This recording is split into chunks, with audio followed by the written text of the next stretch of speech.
കൊല്ലത്തെ മുഖ്യമന്ത്രിയുടെ വാർത്താ സമ്മേളനത്തിനിടെ നാടകീയ രംഗങ്ങൾ. 3 ചോദ്യങ്ങൾക്ക് മാത്രം മറുപടി നൽകി മടങ്ങാനൊരുങ്ങിയ മുഖ്യമന്ത്രി മാധ്യമപ്രവർത്തകർ എതിർപ്പറിയിച്ചതിന് പിന്നാലെ തിരികെ എത്തി. ചോദ്യങ്ങൾ മനസ്സിൽ വെച്ചാൽ പോരാ, ചോദിക്കണമെന്ന് മടങ്ങി വന്ന മുഖ്യമന്ത്രി പറഞ്ഞു. പ്രശ്നമുണ്ടാക്കുന്നവർക്ക് പിന്നിൽ കൃത്യമായ അജണ്ട ഉണ്ടെന്നായിരുന്നു പിണറായി വിജയന്റെ മറുപടി.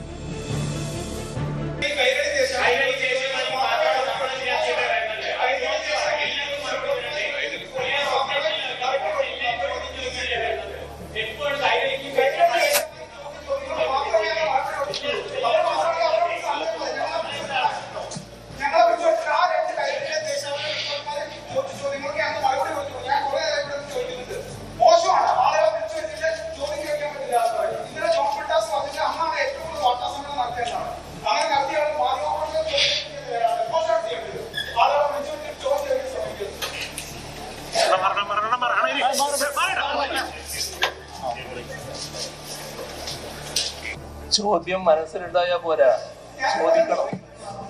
ചോദിക്കണം. ചോദ്യം മനസ്സിലുണ്ടായാൽ പോരാ. ഇവിടെ ചിലർക്ക് ചില ഉദ്ദേശങ്ങളുണ്ട്. ആ ഉദ്ദേശമാണ് ഇപ്പൊ പ്രകടമായത്. ഇത് ഏതെങ്കിലും വാർത്താ സമ്മേളനത്തിൽ കാണുന്ന കാര്യമാണോ? നിങ്ങൾ എല്ലാവരും ചോദിച്ചു, നിങ്ങൾ ഏത് മാധ്യമപ്രവർത്തകരാണെന്ന് ഞാൻ ചോദിച്ചില്ല. ആ ചോദ്യത്തിന് ഞാൻ മറുപടി പറഞ്ഞു. ആ മറുപടി വിശദമായിട്ട് പറഞ്ഞു. അതല്ലേ ഉണ്ടായത്. നിങ്ങൾ എല്ലാവരും കേട്ടിരിക്കല്ലേ. വിശദാംശങ്ങളുമായി എസ് വിനീഷ് ചേരുന്നുണ്ട് കൊല്ലത്ത് നിന്ന്. വിനീഷ്, ചില അസാധാരണമായ കാഴ്ചകളാണ് കൊല്ലത്തെ മുഖ്യമന്ത്രിയുടെ വാർത്താ സമ്മേളനത്തിനിടെ കണ്ടത്.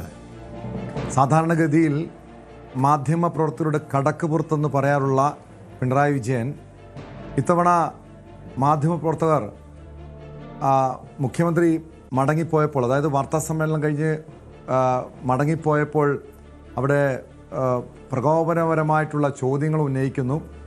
അദ്ദേഹം ഒരു സ്വതസിദ്ധമായ ശൈലി വിട്ട് തിരികെ എത്തി അവിടെ ഇരുന്ന ശേഷം മറുപടി നൽകുന്നു. മുഖ്യമന്ത്രിയുടെ ഒരു തനതായ ശൈലിയിൽ നിന്നും വ്യത്യസ്തമായിട്ടുള്ള കാഴ്ചകളാണോ കണ്ടത്?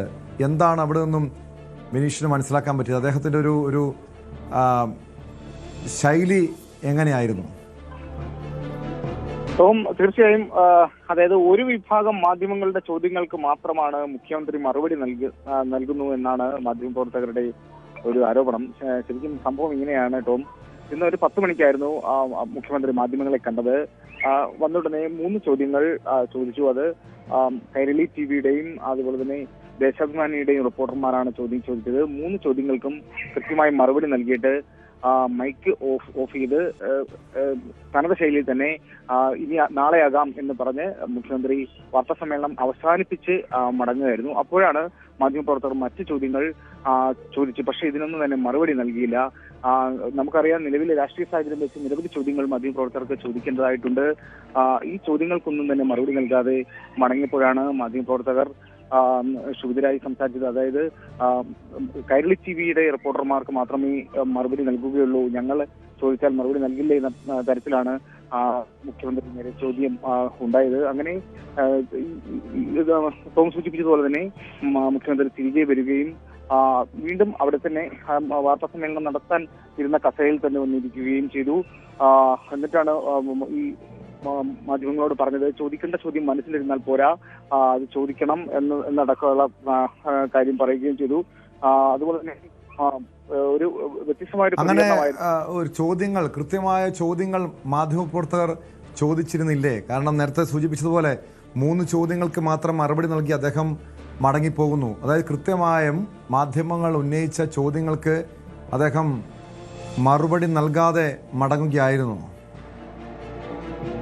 തീർച്ചയായും അങ്ങനെ തന്നെയായിരുന്നു ടോം. നമുക്കറിയാം, നിലവിലെ രാഷ്ട്രീയ സാഹചര്യം SDPI, CPM, ഡിയിലടക്കമുള്ള ചോദ്യങ്ങൾക്ക് മാധ്യമപ്രവർത്തകർ ചോദിച്ചിരുന്നു. പക്ഷെ ഇതിനൊന്നും തന്നെ മറുപടി നൽകിയില്ല.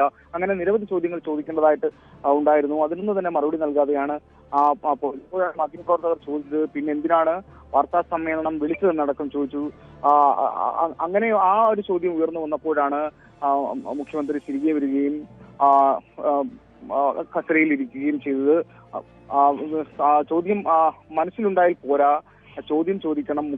അങ്ങനെയായിരുന്നു മുഖ്യമന്ത്രിയുടെ പ്രതികരണം. അതുപോലെ തന്നെ ഈ വാർത്താ സമ്മേളനത്തിൽ എല്ലാവർക്കും ചോദ്യം ചോദിക്കാൻ അവസരം ലഭിച്ചു എന്ന് വരില്ല. ആ സമയം കഴിഞ്ഞതിനാലാണ് ഇത് അവസാനിപ്പിക്കുന്നത് എന്ന് പറയുകയും ചെയ്തു. തുടർന്നാണ് മൈക്ക് ഓഫ് ചെയ്തിട്ട് വീണ്ടും പഴയ പോലെ തന്നെ തിരിച്ചു പോവുകയും ചെയ്തത്. ഇങ്ങനെയാണ് ഇന്ന് ഉണ്ടായ സംഭവം. ബാക്കി നാളെ സംസാരിക്കാം, നാളത്തെ പത്രസമ്മേളനത്തിൽ പറയാം എന്നാണ് പറഞ്ഞത്.